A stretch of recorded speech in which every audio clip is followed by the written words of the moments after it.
Very good morning అండి. ఉండవల్లి అరుణ్ కుమార్కి జగన్మోహన్ రెడ్డి గారికి పండగ చేసుకునేటువంటి అవకాశం వస్తే ఏమాత్రం వదలరండి. ఎస్పెషల్లీ రామోజీరావు మార్గదర్శి అనే విషయాలకు సంబంధించి నిన్న సుప్రీంకోర్టులో ఒక డెవలప్మెంట్ అయిందండి. అదేమిటంటే మార్గదర్శి కేసు ఏదైతే ఉండవల్లి అరుణ్ కుమార్ పెట్టాడో, ఎందులోనైతే జగన్మోహన్ రెడ్డి గారి ప్రభుత్వం ఒక పార్టీగా చేరిందో ఆ కేసు విచారణకు వచ్చింది. నిన్న విచారణకు వచ్చింది, ఇంతవరకు ఏమీ కాలేదనుకోండి. కానీ విచారణకు వచ్చిన దాంట్లో వాళ్ళు వీళ్ళు మాట్లాడినవి ఉంటాయి లాయర్లు. ఇక్కడ ఆర్బీఐ లాయర్ ఏం చెప్పారు, ఏపీ స్టేట్ గవర్నమెంట్ లాయర్ ఏం చెప్పారు, ఉండవల్లి అరుణ్ కుమార్ ఏం చెప్పాడు, మార్గదర్శి లాయర్ ఏం చెప్పాడు.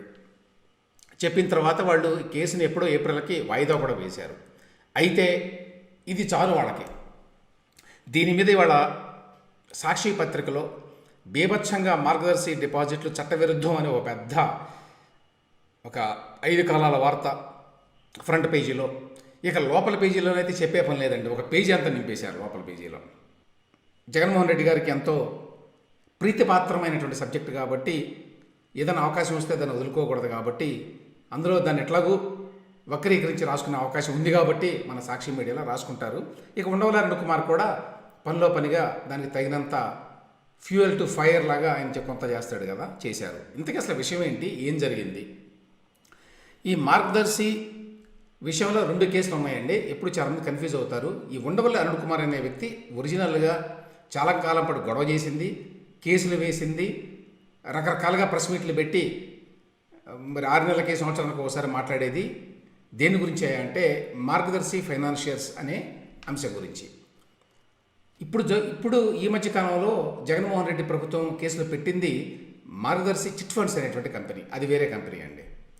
సో ఈ మార్గదర్శి ఫైనాన్షియల్స్ అనే కంపెనీ గతంలో ప్రజల దగ్గర నుంచి డిపాజిట్లు సేకరించింది. డిపాజిట్లు తీసుకుని వడ్డీ ఇచ్చేవారు అన్నమాట. దాంట్లో చాలామంది మధ్య తరగతి వాళ్ళు, ఎస్పెషల్లీ రిటైర్డ్ ఎంప్లాయీస్, వీళ్ళంతా కట్టుకునేవాళ్ళు. ఎందుకంటే బ్యాంకు కంటే 1% ఎంత ఎక్కువ వచ్చేది, ప్లస్ చాలా ఈజీగా ఉండేది ట్రాన్సాక్షన్స్ ఇవన్నీ. తర్వాత రామోజీరావు అన్న అతని కంపెనీలో ఉన్న జనానికి ఉండేటువంటి నమ్మకం, విశ్వాసం, ఇవే కదా డబ్బులకు సంబంధించి ఫైనాన్షియల్ వ్యవహారాల్లో ప్రధానమైంది. సో ఆ రకంగా ఆయన దాదాపుగా 2,500 కోట్ల రూపాయలు డిపాజిట్ సేకరించాడండి.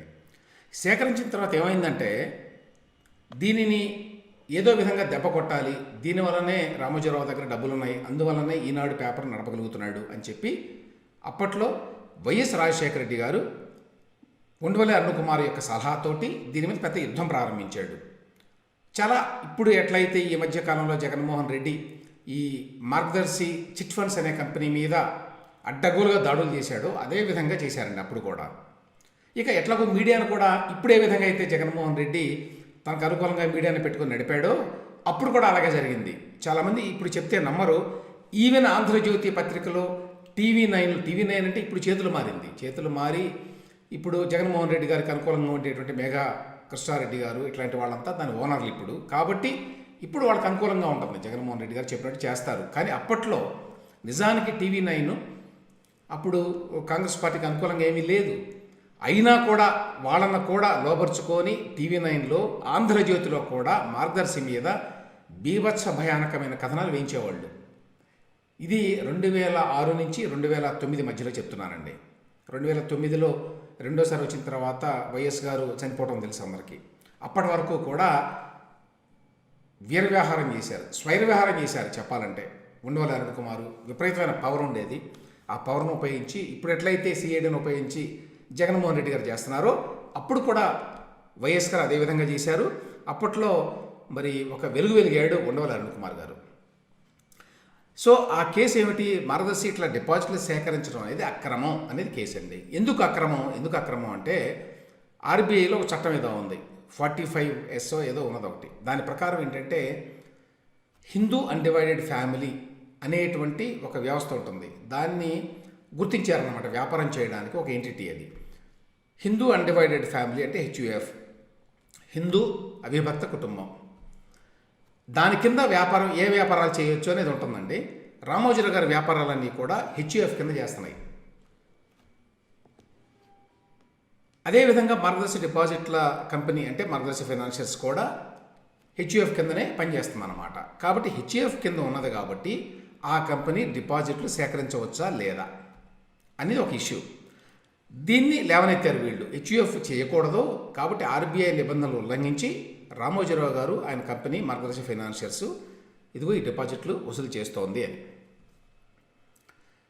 ఇక్కడ విషయం ఏంటంటే మార్గదర్శి వాళ్ళు అప్పుడు వాదన ఏంటంటే మేము అనేక మంది లీగల్ మరి పండిట్స్ని లేకపోతే రిటైర్ అయినటువంటి న్యాయమూర్తుల్ని సంప్రదించాము, హెచ్యుఎఫ్ని బార్ చేయలేదు, ఇందులో రిజర్వ్ బ్యాంక్ ఆఫ్ ఇండియా ఇచ్చినటువంటి గైడ్లైన్స్లో వాళ్ళు బార్ చేసినట్టుగా ఇక్కడ స్పష్టంగా ఏమీ లేదు అని చెప్పి వాళ్ళు చెప్పారు. అందువల్ల మేము ఈ వ్యాపారం చేస్తున్నామని చెప్పారు రిజర్వ్ బ్యాంక్ ఆఫ్ ఇండియాకి. అయితే అందరికీ తెలుసు మార్గదర్శి కానివ్వండి, రామోజీరావు గారి కంపెనీలు కానివ్వండి, అన్నీ కూడా నియమ నిబంధనలకు అనుగుణంగా జరుగుతాయి. ఒకటి, ఎప్పుడు ఎవరికి రూపాయి డబ్బులు ఎగ్గొట్టినటువంటి దృష్టాంతం ఒక్కటి కూడా లేదు. ఆ చరిత్ర అంతా ఆర్బీఐ కూడా తెలుసు కాబట్టి ఆర్బీఐ వాళ్ళు కూడా దాని మీద ఎక్కువ ఇన్సిస్ట్ చేయలేదు.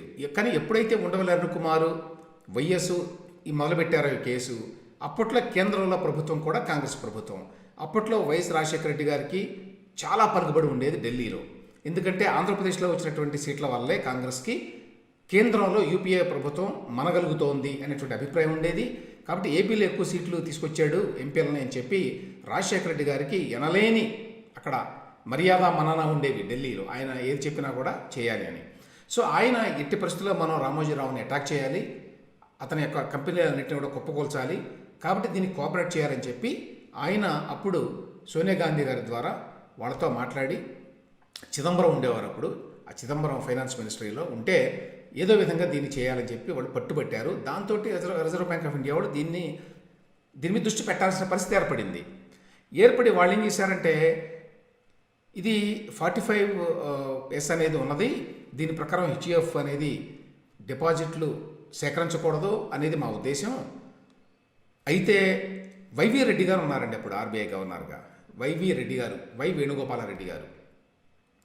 ఆయన ఏం రాశాడంటే తన బుక్లో కూడా రాశాడు, ఏమనంటే ఇవన్నీ చూసిన తర్వాత హెచ్యుఎఫ్ కింద డిపాజిట్లు సేకరించడం అనేది కరెక్ట్ కాదని చెప్పి మాకు అనిపించింది. అయితే మార్గదర్శికి ఉన్నటువంటి నేపథ్యం చూస్తే ఎవరు ఇంతవరకు డబ్బులు ఎగ్గొట్టలేదు, వాళ్ళు డిపాజిట్లు సేకరించారు, అందరికీ వడ్డీలు ఇస్తున్నారు, అసలు ఇస్తున్నారు. అయితే ఇది నిబంధన ఒప్పుకోవట్లేదు అనేది ఆర్బీఐ స్టాండ్ కాబట్టి ఇంకెవరిని కూడా మేము అలౌ చేయకూడదు కాబట్టి క్లియర్గా ఒక సర్క్యులర్ ఇచ్చి ఈ 45S కింద హెచ్యుఎఫ్ అనేవాళ్ళు ఎవరు డిపాజిట్లు సేకరించవద్దు అనేది ఇచ్చి మార్గదర్శికి ఏం చెప్పారంటే, మీరు డిపాజిట్లు సేకరించడం ఆపేసేయండి, డబ్బులన్నీ కూడా మిగతా ఎవరైతే మీకు డిపాజిట్లు చేశారో వాళ్ళందరికీ వెనక్కి కట్టేయండి అని చెప్పారు అని ఒక అడ్వైజ్ రూపంలో ఒక నోటు పంపించారు వీళ్ళకి. వీళ్ళు దాని ప్రకారం సరే మీరు చెప్పిన దాని ప్రకారం ఇప్పటి నుంచి డిపాజిట్లు సేకరించము, మేము ఇప్పటి వరకు సేకరించిన డిపాజిట్లు వెనకిస్తాము విత్ వడ్డీ అని అన్నారు. దానికి అప్పుడు వైవి రెడ్డి గారు తన ఆత్మకథలో ఏం రాశారంటే, అలా కాకుండా ఈ మార్గదర్శి మీద ఏదో కేసు పెట్టాలి, గొడవ చేయాలంటే యాక్చువల్గా డిపాజిట్లకు నష్టం జరుగుతుంది. ఎందుకంటే డిపాజిటర్లకు ఇంతవరకు ఎటువంటి ఇబ్బంది లేదు, లేని చోట ఇబ్బందులు కలిగించడం కంటే ఒక నిబంధన పేరుతోటి ఆ నిబంధనని మీరు అమలు చేయండి అని చెప్పటం అది ఓవరాల్గా చూసినప్పుడు అందరి శ్రేయస్సు దృష్ట్యా మంచిది అని అభిప్రాయపడ్డాను నేను. అందువల్ల ఆ మాట చెప్పాను వాళ్ళకి, ఆ ప్రకారం వాళ్ళు చేశారు అని చెప్పి చాలా వివరంగా రాశాడు ఆయన తన ఆత్మకథలో వై వేణుగోపాలరెడ్డి గారు. ఇది జరిగింది. సో ఇక్కడ విషయం ఏంటి, ఆ తర్వాత మార్గదర్శి వాళ్ళు ఆ డబ్బులు అన్నీ కూడా వెనక్కి ఇవ్వడం ప్రారంభించారండి. దాదాపు 2013 నాటికే మొత్తం వెనక్కి అందరికీ ఇచ్చారు. వాళ్ళ టర్మ్ పూర్తి అయ్యే వాళ్ళందరికీ ఇచ్చేశారు. టర్మ్ పూర్తి కాకుండానే వాళ్ళు అందరికీ లెటర్లు రాశారు, మీరందరూ కూడా మీ డిపాజిట్లు 2 ఏళ్లకో 3 ఏళ్లకో 4 ఏళ్లకో వేసి ఉంటారు కదా, దాన్ని మీరు ముందే కట్ చేసి తీసుకోవాలి, ఎందుకంటే ఆర్బీఐ వాళ్ళు మాకు ఇచ్చిన అడ్వైస్ ప్రకారం మేము వెనక్కి ఇస్తున్నాం అందరికీ అని. అయితే చాలామంది తీసుకోలేదు యాక్చువల్గా, ఎందుకంటే నెల నెల వడ్డీ వస్తుందని చెప్పి రిఫ్యూజ్ చేస్తే చాలా కాలం పాటు వాళ్ళు లెటర్లు రాసి బలవంతంగా వెనక్కి ఇచ్చారండి, అది వాస్తవం. దాని యొక్క అప్పుడు ఏం చేశారంటే వాళ్ళు ఎప్పుడైతే డబ్బులు వెనక్కి ఇవ్వడం ప్రారంభించారో ప్రతి సంవత్సరం కూడా ఎంతమందికి వెనక్కి ఇచ్చాం ఏంటనే లెక్కలు ఆర్బీఐకి పంపించారు. సో ఆ విధంగా 2013 కాదండి, లేటెస్ట్ 2018-19 వరకు కూడా పంపిస్తున్నారు. ఎందుకంటే కొద్దిమంది వాళ్ళు విదేశాలకు వెళ్ళటము, వాళ్ళు లేకపోవటం ఏదో జరుగుతోంది, వాళ్ళు ఎవరు లేరు. అప్పుడు వీళ్ళు ఏం చేశారంటే ఎన్ని లెటర్లు రాసినా వీళ్ళు స్పందించడం లేదని కొంతమంది ఉంటే దాన్ని తీసుకెళ్ళి ఒక అకౌంట్లో వేసి ఇది మార్గదర్శి డిపాజిటర్లు ఎవరైతే కట్టారో వాళ్ళ డబ్బు అని చెప్పి ఆ డబ్బుని ఒక ప్రత్యేకమైన అకౌంట్లో వేసి అది కూడా ఆర్బీఐకి ఇన్ఫర్మేషన్ ఇచ్చారు. అది జరిగింది. సో ఆ రకంగా ఇక్కడ విషయం ఏంటంటే ఒక్క వ్యక్తికి కూడా ₹1 కూడా మార్గదర్శి ఎగ్గొట్ల. అది ఫస్ట్ పాయింట్. సో ఇప్పుడు ఈ సెక్షన్ 45S అనేది అప్పుడు దానికి వ్యతిరేకంగా చేశారా లేదా అనే విషయంలో నేను చెప్పాను. ఆర్బీఐ వాళ్ళు వీళ్ళు గొడవ చేసే వరకు కూడా దాని మీద దృష్టి పెట్టి మీరు చేయొద్దు అని చెప్పాల. ఆ తర్వాత కూడా ఎక్కడా కూడా ఎటువంటి అవకతవక జరగలేదు, ఎవరికీ రూపాయి ఎగ్గొట్టలేదు. సో ఫైనాన్షియల్ ఫ్రాడ్ ఇందులో ఏమీ జరగలేదు అనేటువంటి ఒక నిర్ణయానికి వచ్చి వాళ్ళు మీరు డబ్బులు వెనక్కి ఇచ్చేశారు కాబట్టి ఇందులో ఏమీ ఇష్యూ లేదు అని చెప్పి వదిలేశారండి. కానీ అట్లా వదిలేయడానికి ఇష్టపడలా వైఎస్ రాజశేఖర రెడ్డి, ఉండవల్లి అరుణ్ కుమార్. వాళ్ళు దాన్ని ఆ కేసు నడుపుతూ వచ్చారు. ఆ తర్వాత వైఎస్ గారు మరణించారు. మరణించిన తర్వాత కూడా ఉండవల్లి అరుణ్ కుమార్ దీన్ని ట్రై చేస్తూ వచ్చాడండి. దీని మీద కేసు వేశాడు. అంటే అక్కడ ఆల్రెడీ గవర్నమెంట్ కేసు ఒకటి ఉంది ఉమ్మడి రాష్ట్రంలో. అది కాకుండా ఈయన ఇప్పుడు ఏమైందంటే 2018లో ఫైనల్గా దీని మీద తీర్పు వచ్చింది కోర్టులో. ఏదైతే కేసు పెట్టారో వీళ్ళు ఏపీ స్టేట్ గవర్నమెంట్ అందులో అనమాట. వాళ్ళు ఏం చెప్పారు అందులో వాళ్ళు అందరికీ డబ్బులు ఇచ్చేశారు కాబట్టి ఇది ఇప్పుడు ఇష్యూ కాదు, దీన్ని అనవసరంగా రేపాల్సిన అవసరం లేదు అని చెప్పి కొట్టేశారు. ఇది కొట్టేసేయడం అన్యాయం అని చెప్పి ఉండవల్లి అరుణ్ కుమార్ సుప్రీంకోర్టులో వేశాడండి. ఇప్పుడు అది జరుగుతోంది. 2018లో అయిపోయినటువంటి ఈ కేసుని ఉండవల్లి అరుణ్ కుమార్ వేశాడు. ఆ తర్వాత యాక్చువల్గా ఏమైంది, రాష్ట్ర విభజన జరిగిన మాట అందరికీ తెలుసు. ఏపీ గవర్నమెంట్ కూడా ఉన్నది, తెలంగాణ గవర్నమెంట్ ఉన్నది. తెలంగాణ గవర్నమెంట్ వాళ్ళు మేము ఇందులోకి రామని చెప్పారు. ఎవరికి ఏమీ ఇక్కడ అన్యాయం జరగలేదు కాబట్టి ఇందులో మేము పట్టించుకోవాల్సిన అవసరం లేదని వాళ్ళు వదిలేశారు. ఏపీ గవర్నమెంట్లో జగన్మోహన్ రెడ్డి గారి ప్రభుత్వం వచ్చింది 2019లో. వచ్చిన తర్వాత ఫర్ వాట్ ఎవర్ రీజను వాళ్ళు కూడా వదిలేశారు దీన్ని. ఇది ఆల్రెడీ హైకోర్టు తీర్పు ఇచ్చింది కదా అని. అయితే ఉండవల్లి అరుణ్ కుమార్ వెళ్ళి జగన్మోహన్ రెడ్డి గారిని బాగా కెలికి ఇందులో నేను కేసు వేస్తాను, మీరు నాకు సమర్థించండి, రామోజీరావుని ఇందులో పట్టుకోవడానికి మనకు అవకాశం ఉంటుందని చెప్పాడు. చెప్తే అప్పుడు మేల్కొని జగన్మోహన్ రెడ్డి ఆయన కేసులో వాదించేటువంటి నిరంజన్ రెడ్డి ఎవరైతే ఉన్నారో, ఎవరినైతే ఆయన రాజ్యసభ ఎంపీగా చేశాడో తెలంగాణకు చెందినటువంటి ఎస్ నిరంజన్ రెడ్డి, ఆయనకి చెప్పి మనం మళ్ళీ ఒక ఎఫిడవిట్ వేయండి, ఈ కేసు మీద అప్పీల్కి వేయండి. ఇప్పుడు ఏదైతే సుప్రీంకోర్టులో అప్పీల్ ఉందో ఉండవల్లి అరుణ్ కుమార్ దాంట్లో పార్టీగా మీరు వెళ్ళండి, మేము అసలు ఒరిజినల్గా కేసు వేసిందని చెప్పండి అని చెప్పి వీళ్ళు వెళ్ళారండి పార్టీగా. ఇది జరిగింది. ఇప్పుడు ఏమిటంటారు వీళ్ళు, రామోజీరావు అప్పుడెప్పుడో అందరికీ డబ్బులు ఇచ్చాడనేది కాదు, అప్పుడెప్పుడో నిబంధన ఉల్లంఘించాడు కాబట్టి ఇన్ని శిక్ష వేసి ఉరిదీయాలి ఇప్పుడు అర్జెంటుగా. అది ఉండవల్లి అరుణ్ కుమార్. సో ఉండవల్లి అరుణ్ కుమార్ ఆ రకంగా ఏంటంటే ఈ మార్గదర్శి అనే పేరుతోటి ఎప్పటికప్పుడు జగన్మోహన్ రెడ్డి గారికి ఇక్కడ గ్రౌండ్లో ఉన్నటువంటి ఇష్యూస్ నుంచి డైవర్ట్ చేయడానికి ఒక ఆయుధంగా చక్కగా ఉపయోగపడుతున్నాడండి. ఎందుకంటే జగన్మోహన్ రెడ్డి గారికి ఏం కావాలి, రోజు ఈనాడు ప్రభుత్వం మీద ఏదో ఒకటి రాస్తూ ఉంటుంది. దాన్ని అసలు రామోజీరావే వెళ్ళను, రామోజీరావు మీదనే కేసులు పెట్టాలి అనేటువంటిది ఏదైనా చెప్పడానికి ఒక ప్రాతిపదిక ఉంటే చాలా ఆయనకి ఆనందంగా ఉంటుంది. ఏమీ లేకుండానే ఆయన సభల్లో మాట్లాడతాడు కదా. అట్లాంటిది ఏదో కేసు పేరుతో ఏదో చేయాలి. దానికి ఉండవల్లి అరుణ్ కుమార్ గారు తోడుగా వచ్చాడు. సో ఈయన ఏం చేస్తాడంటే ఈ స్టేట్ గవర్నమెంట్ కూడా ఏం చేయాలో అర్థం కాదు, ఏదో వేశారు అక్కడ నడుస్తోంది. సరే నిన్న హీరింగ్కి వచ్చింది. వచ్చినప్పుడల్లా అరుణ్ కుమార్ ఏం చెప్తాడంటే అయిపోయింది, ఇంకేముంది చూసారా, సుప్రీంకోర్టులో వచ్చేసింది, చెప్పేశారు, మార్గదర్శి డిపాజిట్లు చట్టవిరుద్ధం అన్నారు అని ఇప్పటికీ 1,50,000 సార్లు చెప్పుంటాడండి ఈ మాట. కోర్టులో వచ్చేసింది అంటాడు, శిక్ష పడిపోతుంది అంటాడు, రామోజీరావు గారిని ఉరిదీసేస్తారంటాడు, ఆయనేం చచ్చిపోవాలని నేను కోరుకోవడం లేదు అంటాడు మళ్ళీ. సో ఆ విధంగా నిన్న కూడా మళ్ళీ అదే మాట చెప్పాడు. సాక్షి వారు దాన్ని ఒక భారీ ఎత్తున మార్గదర్శి డిపాజిట్లు చట్టవిరుద్ధం అని ఒక పెద్దది హెడ్లైన్ అదే పెట్టాడండి.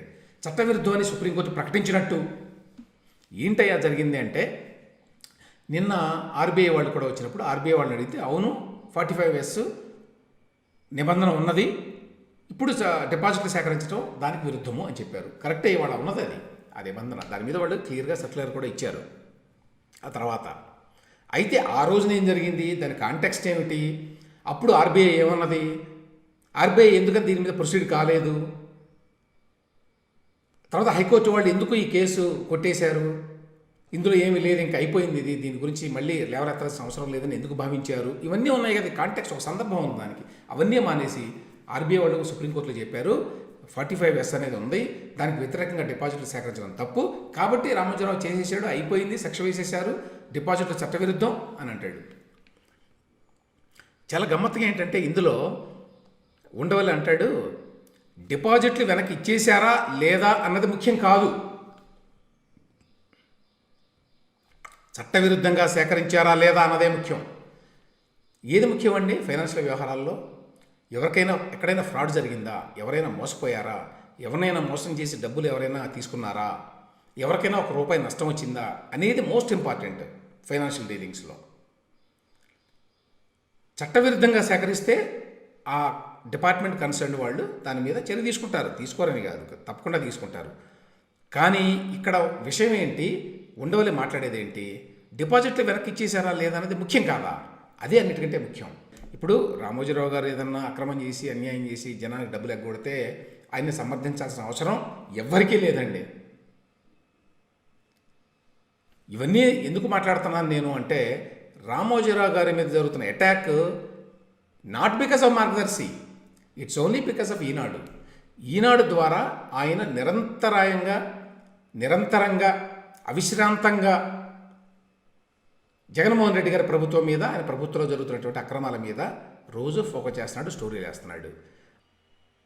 ఒక ఉండవలే కాదండి, ఎవరైనా ఇటువంటి ప్రజలకు ఏమాత్రం ఉపయోగం లేని, ప్రజా సమస్యలతో సంబంధం లేని అంశాల మీద ఎక్కువ ఫోకస్ చేస్తారో వాళ్ళందరూ ఉండవల్లి లాగానే డైవర్ట్ చేయడానికి, జగన్మోహన్ రెడ్డి గారికి పరోక్షంగా తోడ్పడడానికి మాత్రమే చేస్తున్నారు అని అర్థం చేసుకోవాలండి.